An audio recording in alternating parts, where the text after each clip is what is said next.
চূড়ায় দাঁড়িয়ে আছে, যা হয়তো হলিউডের কোনো ব্লকবাস্টার সিনেমার গল্পকেও হার মানাবে। একদিকে খাদের একদম কিনারা থেকে ঘুরে দাঁড়িয়ে আর্জেন্টিনার এক অবিশ্বাস্য এবং অতি মানবিক জয়, আর অন্যদিকে সেই জয় দেখে অঝরে কাঁদা এক ব্রাজিলিয়ান কিংবদন্তি। হ্যাঁ দর্শক, মিশরের বিপক্ষে 0-2 গোলে পিছিয়ে থেকেও মাত্র 13 মিনিটের এক টর্নেডো আক্রমণে আর্জেন্টিনার ঐতিহাসিক জয়ের পর এবার পুরো দুনিয়াকে স্তব্ধ করে দিয়ে হঠাৎ সোশ্যাল মিডিয়ায় লাইভে আসেন সদ্যই ফুটবলকে বিদায় জানানো নেইমার জুনিয়র। লাইভে এসে বন্ধু লিওনেল মেসির এই মহাকাব্যিক জয় দেখে আক্ষরিক অর্থেই অঝরে কেঁদে ফেলেন তিনি। চোখের পানি মুছতে মুছতে মেসিকে উদ্দেশ্য করে নেইমার এমন কিছু কথা বলেছেন যা আজ কাঁদিয়ে ছাড়ছে পুরো ফুটবল বিশ্বকে। নেইমার তার বুক ফাটা আর্তনাদ নিয়ে লাইভে এসে বলেছেন, বন্ধু, আমি পারি নাই, ভাগ্যের কাছে আমি হেরে গিয়েছি। তোমার জন্য অভিনন্দন রইল, এবারের বিশ্বকাপটি যেন তোমার হাতেই যায়। কেন নেইমার হঠাৎ এমন আবেগঘন কথা বললেন? মেসির এই ঐতিহাসিক জয়ের পর দুই বন্ধুর এই বুক ফাটা কান্নার নেপথ্যের গল্পটি আসলে কি? আটলান্টায় রচিত হওয়া গতকাল রাতের সেই মহাকাব্যের দিকে ফিরে তাকালেই আমরা বুঝতে পারব এই কান্নার পেছনের আসল রহস্য। 2026 ফিফা বিশ্বকাপের কোয়ার্টার ফাইনালে ওঠার মরণপণ লড়াইয়ে মিশরের বিপক্ষে একটা সময় 2-0 গোলে পিছিয়ে থেকে টুর্নামেন্ট থেকে প্রায় ছিটকে যাওয়ার উপক্রম হয়েছিল বর্তমান বিশ্ব চ্যাম্পিয়ন আর্জেন্টিনার। ম্যাচের 21 মিনিটে পেনাল্টি মিস করে রীতিমতো খলনায়ক বনে গিয়েছিলেন খোদ লিওনেল মেসি। গ্যালারিতে তখন পিন পতন নীরবতা, কোটি কোটি আর্জেন্টাইন সমর্থকের চোখে মুখে বিদায়ের আতঙ্ক। কিন্তু 79 মিনিট থেকে শুরু হলো এক জাদুকরী মুহূর্ত। মাত্র 13 মিনিট 15 সেকেন্ডের এক অভাবনীয় ফুটবলীয় টর্নেডোতে 3টি গোল করে ম্যাচের ভাগ্য সম্পূর্ণ বদলে দিল আলবিসেলেস্তেরা। মেসির অসাধারণ অ্যাসিস্টে রোমেরোর গোল, এরপর মন্টিয়েলের পাস থেকে মেসির নিজের সেই দুর্দান্ত ভলি এবং শেষ মুহূর্তে এনজো ফার্নান্দেজের জয়সূচক গোল। খলনায়ক থেকে এক রাতেই আবারও ত্রাতা হয়ে উঠলেন মেসি। 0-2 গোলে পিছিয়ে থেকেও বিশ্বকাপ ইতিহাসে এমন রূপকথার কামব্যাক আগে কখনো দেখেনি কেউ। আর এই অবিশ্বাস্য জয়ের পর আবেগ ধরে রাখতে না পেরে মাঠের মধ্যেই হাউ হাউ করে কেঁদে ফেলেন খোদ লিওনেল মেসি। আর ঠিক এই দৃশ্যটি দূর থেকে দেখেছিলেন তার ক্যারিয়ারের সবচেয়ে কাছের বন্ধু ব্রাজিলিয়ান জাদুকর নেইমার জুনিয়র। আমরা সবাই জানি মাত্র কয়েকদিন আগেই মেটলাইফ স্টেডিয়ামে নরওয়ের কাছে 2-1 গোলে হেরে ব্রাজিলের বিদায়ের পর চোখের জলে আন্তর্জাতিক ফুটবলকে চিরবিদায় জানিয়েছেন নেইমার। বন্ধু নেইমারের সেই বিদায়ে মেসি যেমন লাইভে এসে অঝরে কেঁদেছিলেন, আজ মেসির এই অবিশ্বাস্য জয় দেখেও নিজেকে আর আটকাতে রাখতে পারেন নাই নেইমার।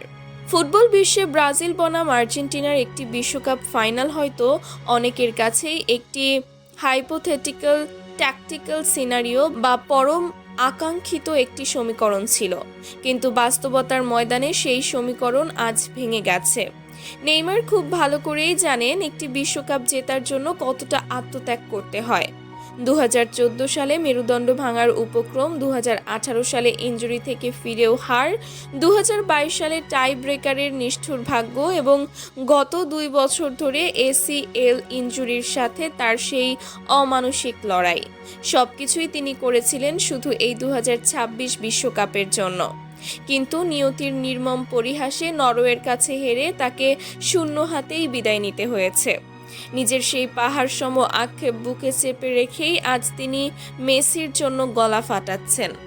লাইভ ক্যামেরার সামনে এসে চোখের পানি মুছতে মুছতে নেইমার বলেন, লিও, আজ তুমি প্রমাণ করে দিয়েছো কেন তুমি সর্বকালের সেরা। 2-0 গোলে পিছিয়ে থাকার পর যখন সবাই তোমাদের বিদায় দেখে ফেলেছিল, তখন তুমি যেভাবে দলকে টেনে তুললে তা দেখে আমার নিজেরই কান্না চলে এসেছে।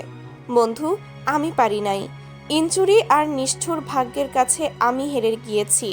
আমার স্বপ্নটা ওই মেটলাইফ স্টেডিয়ামের ঘাসেই শেষ হয়ে গেছে।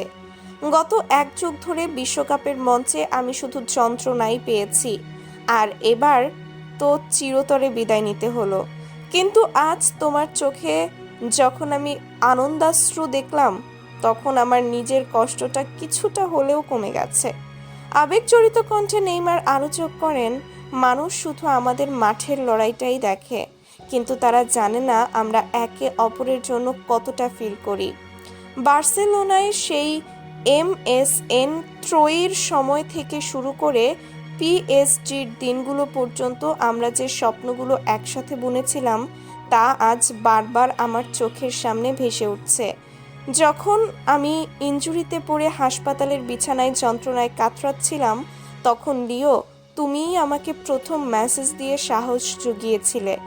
আজ যখন তুমি খাদের কিনারা থেকে ফিরে এসে দেশের জন্য কাঁদছো, তখন একজন ফুটবলার হিসেবে, একজন ভাই হিসেবে আমি তোমার সেই কান্নার মর্মার্থ খুব ভালোভাবে বুঝতে পারছি। আমাদের দুজনেরই স্বপ্ন ছিল এই 2026 বিশ্বকাপটা নিজেদের করে নেওয়ার। আমার সেই স্বপ্ন চিরতরে ভেঙে চুরমার হয়ে গেছে, কিন্তু তোমার স্বপ্নটা এখনো বেঁচে আছে। বন্ধু, আমার জন্য হলেও তোমাকে শেষ পর্যন্ত শক্ত থাকতে হবে।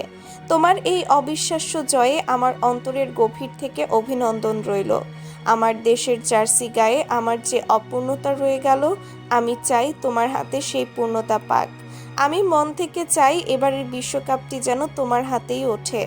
তুমি চ্যাম্পিয়ন হলে আমি গ্যালারিতে বসে ঠিক সেভাবেই উল্লাস করব, যেভাবে তুমি আমার জয় করতে। তুমি এগিয়ে যাও বন্ধু, এই ট্রফিটা তোমারই প্রাপ্য।